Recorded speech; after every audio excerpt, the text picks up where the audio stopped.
Hello everyone and welcome back to the channel. Today we're going to be talking about a filter upgrade that I've made to my Oase Biomaster 600. So I run Oases on all of my tanks, not sponsored or anything like that, although I definitely wish I was because it would be cheaper. But yeah, I just think that they are good filters. Don't get me wrong, there's definitely better ones on the market, but for sort of the convenience and the ease of them, it's the filter that I just tend to go towards. Reason being is they've got things like the built-in heater, so it means that there's no equipment in your tank, and they've got the pre-filter, which just means that you can, if you keep on top of washing that every couple of weeks, it means that the actual main part of your filter kind of stays clean. The pre-filter does take the majority of the gunk and all the crap that comes from your tank. It does just kind of capture most of that. So it just means that you're not having to do like a deep clean on your filter every so often, because nobody's got time for that. And even if you did, it's a bit of a gross job and it's always a faff. And I, for one, hate filter maintenance. Whenever I do anything on my filter, it generally ends up in me just shouting a string of swear words at this inanimate object. And then in the end, it's just because I've done something wrong, like I've not clipped something on or I've not put something back properly. And yeah, the filter's just there like dickhead. So yeah, filter maintenance or just anything regarding the filter is definitely not my favourite thing to do. So yeah, with the addition of the pre-filter, it just makes life a lot easier. But that is the upgrade that we're going to be talking about today, because if anybody has an Oase Biomaster in particular, who hasn't bought one in sort of like the past 6 months, you'll know what a nightmare they can be for purging. So purging is basically, it almost gets like an airlock, and it starts like bubbling and it'll make this like awful noise, and it'll do it for a few seconds, or it can do it for up to even a few minutes. And mine was doing it just constantly all the time. Like you'd hear it probably between if you were at home 10 and 15 times a day, it would just start doing it. And some people had the idea that with the pre-filter, because there's like a tube with little holes in it, and then they are covered with the sponges, some people had the idea to drill those holes bigger, or add more holes, because they thought that's what was causing the sort of airlock, or the lack of sort of circulation. Like it was almost sucking it in faster than the water could get through those holes, if that makes any sense.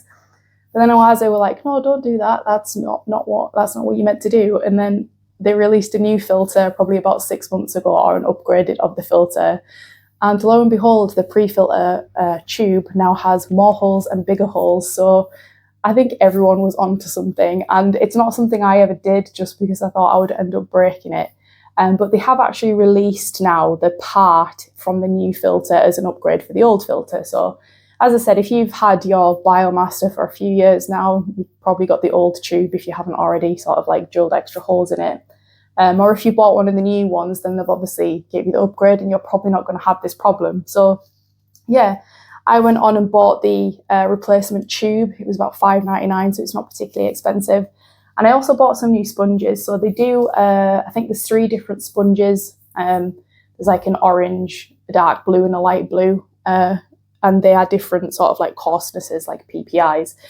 And I think I got the 10, I think it was. And they are sort of like the most coarse sponges. So the downside to that is that, yeah, it's probably going to let more like particles through into your main filter, which means that it might not be as clean as if you're using the finer ones, because they're going to capture more. But I think the problem with the finer ones is that it was blocking some circulation. So, okay, my gimbal thing just died. Where were we? Yeah, so I've changed my sponges to a more coarse sponge. So yeah, I've totally lost my trail of thought now that thing's just died, because I had it in my head where I was going with this. So I purchased the new tube, and I also purchased some new sponges, and I made the replacement in the tank. So as mentioned, some of the problems before was that it was purging, and that might think, well, that's not really that much of an issue. You might not even be in the house all the day to hear it. But it's not just the fact that it's making a noise that's the issue. The issue is that actually we're not getting the full sort of circulation benefit from the filter when this is happening. So depending on what model of Biomaster you've got the 250, you've got the 600, or you've got the 850. But I have a feeling that when that's tested, that's not done with a dirty filter, or B, I'm not even sure if they put media in it. So with the addition of media, or even if it is done with media in it, it's done with their standard media that's in it. And some people upgrade their media, which I do, and we'll talk about that later in the video. But that then means that the sort of litres per hour that they're given isn't actually accurate. So I don't think that mine does 600 litres per hour, despite it saying it's a 600 litre per hour filter. And with injecting CO2 into the tank, that in itself can kind of cause some issues when you haven't got a good circulation in the tank. And this is one of the issues that I was having, which kind of prompted me to make this upgrade, not necessarily because of the purging. So actually one of the issues that I was having was BBA. Now this is an algae that I seem to get in every tank. Well, not every tank, every time I do sort of like a big setup like this, like my 90p or my 60p, where I haven't really thought out about where I'm going to put the lily pipes and the outflow and the inflow. And that's generally something that people might just consider last, and they'll skip the tank, finish it, and then just be like, oh, they fit there, we'll put them there. And actually, I think that that does need to be something that's a lot more considered. And in this tank, I did kind of make the same mistake again, and I ended up putting them at this side, which is wrong for a couple of reasons. Firstly, because when you walk into the room, all you actually see is pipe work on this side of the tank, which isn't sort of like aesthetically pleasing. And secondly, they probably would have been better on this side of the tank in some senses, because this is more of an open area, whereas that's kind of just getting blasted into the fern, which doesn't really need CO2. So there was a part of me that was thinking, should I move my lily pipes to the back of the tank and have them hit the plants that need the CO2 the most? But I think that it would be too powerful and they'd kind of get blasted around a little bit. So actually, a part of it is my fault for not considering where I was actually going to place the lily pipes. And so because of this, because of the position of the lily pipes, because I now have inline CO2, which I did a video on that, I'll leave a little card if you're interested in the upgrade to that. So now what is happening is we're having flow coming from the lily pipe, and the majority of it is just kind of hitting the fern and this little bit of wood in the front. And because the flow is kind of hindered by the old pre-filter setup, the CO2 just kind of lingers here, and I didn't feel like it was circulating very well. So I have a skimmer in the back, which isn't exactly sort of like nice to look at in the tank. I'd prefer it not to be there, or I'd prefer to have a glass one. But actually I'm using the skimmer to push that CO2 into the back of the stems. And I'm still using that now, even though I have done an upgrade on the pre-filter. But what was actually happening then is that we were getting a big blast of CO2 in a really concentrated area, and that is just a prime place for BBA to then grow. So I figured, right, this is definitely a flow issue, because I know my CO2 is okay. I know that I've got it dialed in, it's just not circulating very well. I know that my lighting's fine. In fact, if anything, my lighting's too low. But I am having a few issues with green string algae, although it's getting a lot better because I've dialed the light in, or I've lessened the light. And I'm also dosing nitrogen and potassium, but that'll be for a different video. So it's pretty much almost disappeared. There's a few stubborn bits here and there. But yeah, so we were getting BBA growing all of the wood. And so having just upgraded to an inline CO2, I was kind of expecting miracles to happen and everything would have been okay. And then I just got all this BBA. And that was because, yeah, the flow was crap, basically. So we upgraded the pre-filter, and obviously the flow has increased massively. I can tell it's increased massively. And without even the skimmer on, I can see it like being pushed to this side of the tank and then going back on itself, whereas before I feel like it wasn't. But I do keep the skimmer because it does a good job of keeping the water surface clear. It does get really, really sort of like oily and dirty does this tank. So that's staying in the tank. I wish it wasn't, but yeah, it's sometimes you just got to make that sacrifice. If it's a good bit of kit and it doesn't look great, then sometimes you just got to kind of bite the bullet, because I don't really rate the ones that are built on the inlet very much. I find that they often get like sucked down, and I've had fish get stuck in there, and it's just not worth it for me. But we'll see. I might try a new one of the spinny ones, but I just can't seem to get a hold of one at the minute. So yeah, that was sort of like the reason for the upgrade. And yeah, it does seem to work in regards to sort of the algae issues. But obviously the other thing, if that is something that annoys you, is it hasn't purged once. Since doing it, I've not kind of heard it. And as for the pre-filter and the filter getting dirty, well, I've only had it installed for sort of a month, I think, now. And there's not a huge difference.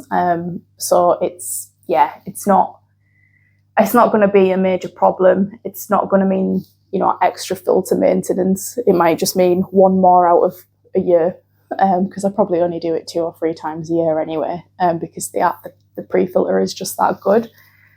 So yeah, as for sort of like the rest of the media that I put in the filter, because that is something that I mentioned earlier about what upgrades I kind of do to the filter. It's actually not much. I keep pretty much all the sponges in there. It's just that I replace like the bottom, I don't know if it's the first or the first 2, but I replaced the media in the bottom with Seachem Matrix. It's just seems to be a tried and tested thing. Everybody seems to rate it. I rate it. So yeah, just fill the first 2 with Seachem Matrix. It's just a really porous like stone with a lot of surface area, so it's just great for all the beneficial bacteria to sort of colonize. And then in the top layer, I took out the polishing sponge, which is sort of like the finer sponge, and I use Seachem Purigen, which is just like a little resin that takes out sort of any organics. Helps with water quality as well as water clarity, so I don't really use the polish, just because the Purigen seems to do that fine. And I have to use Seachem Phosguard, which takes out phosphates from the water, because my tap water is quite high in phosphates. It's also quite a handy thing to use when you're first setting up a tank, if you're using a lot of sand, especially when you are experiencing diatoms, because diatoms will happen to anybody in any tank, regardless of what substrate you use, whether or not it's soil or sand. You might have less severe diatoms if you're using a mature filter, but generally they do happen to every single tank, but they feed on silicates, which is in sand. So if you have a lot of sand in your tank, you might find that actually your diatoms are a bit more aggressive, or they're taking longer to disappear. So the Phosguard helps strip the silicates out of the water. So you can use it just on startup, but then if your tap water obviously isn't high in phosphate, you do want to then remove that, because then you're going to start limiting the phosphate from your plants, which in turn could cause algae. A lot of people think phosphates or high phosphates is the reason for algae, and whilst in some circumstances it is, it probably shouldn't be something that you completely limit from your tank. And that is just something that I've kind of been figuring out lately because of the green string algae, and the fact that I've just thought I need to. It's kind of, it almost seems counterintuitive, doesn't it? You get algae and you think, oh God, I don't want to add any more nutrients, because you're thinking that the algae is already surviving because of how many nutrients that there is, or sort of like proliferating because of how many nutrients there is. So it just seems counterintuitive to then add more. But yeah, having water tested this tank for weeks now, and finding that actually there is just 0 nitrogen in this tank, which some tanks do fine with 0 nitrogen, and I actually don't know why that is, because my other scapes that are like algae free, touch wood, and pristine, don't get me wrong, they don't use CO2, but they just have 0 nitrogen and they're fine. Whereas this tank, it's a high-tech tank and it has 0 nitrogen, or sorry, nitrates in the water, and it's getting algae. So actually I've been like really heavily dosing nitrogen, not to the detriment of the fish, of course. It's still barely registering, but almost overnight the algae, or the hair algae, is, I don't want to say disappeared, it is still there, but nowhere near as bad as it was. And I've also been dosing potassium as well, because when there is a lack of NPK, so your three main nutrients, your macros, so your nitrogen, your potassium and your phosphate, when there's a lack of one of those, that becomes your limiting growth factor. But they also, the uptake of each of those, or the ability to uptake each of those, is dependent on how much of the other two that it has. So if there's a lack of like nitrogen, it's going to struggle to uptake potassium, I think it is. It's learning about dosing is a science, and it's not something that I've ever thought that I'd needed to bother with. I was just like, I'll just use an all-in-one and it'll be fine. But with this tank, that's proven that it isn't the case, and it is needing a more calculated and a more specific dosing regime, which is fine because it's interesting to learn about these things, but it's certainly harder than just buying an all-in-one bottle and doing it. So yeah, like that, those videos will be coming, and it's in no way an expert video, because this is just me muddling through and telling you what I'm finding out and if it's caused algae or if it's working. But yeah, that's kind of a tangent. But yeah, back to the point of the video, which was the filter upgrade. So all in all, would I recommend anybody do the upgrade? Well, for the sake of $5.99, I would say definitely yes, especially if flow is something that you're wanting to increase, if that's something that's important to you. I mean, ideally, I would run an 850 on this tank, but the downside of Oase is they are quite expensive, and it's like a 360 or 380 pound filter, which if I didn't have a filter, then maybe okay, but the fact that I've got one, I cannot justify spending that much money on a new filter. So for a quick fix of $5.99, and I think it was $14.99 for the additional sponges, so let's say £20, £21, I'm awful at maths, and that was easy maths, for a total of like £21 or 25 with postage and package. I would say it's definitely a cheap upgrade to do, and I think that you will sort of like see a bit of an increase in flow. Maybe not even like an increase per se, but more of an even, nice flow that isn't constantly interrupted with like little airlocks. And yeah, the BBA has completely gone, so that's happy days for me, because that's one less algae that I need to deal with. So yeah, I hope you found this video informative, guys, and thank you so much for watching and listening to me just ramble on about rubbish. Yeah, so thank you, and I will see you on the next one. Bye. I wanted a drink of that the whole way through the video. Banging.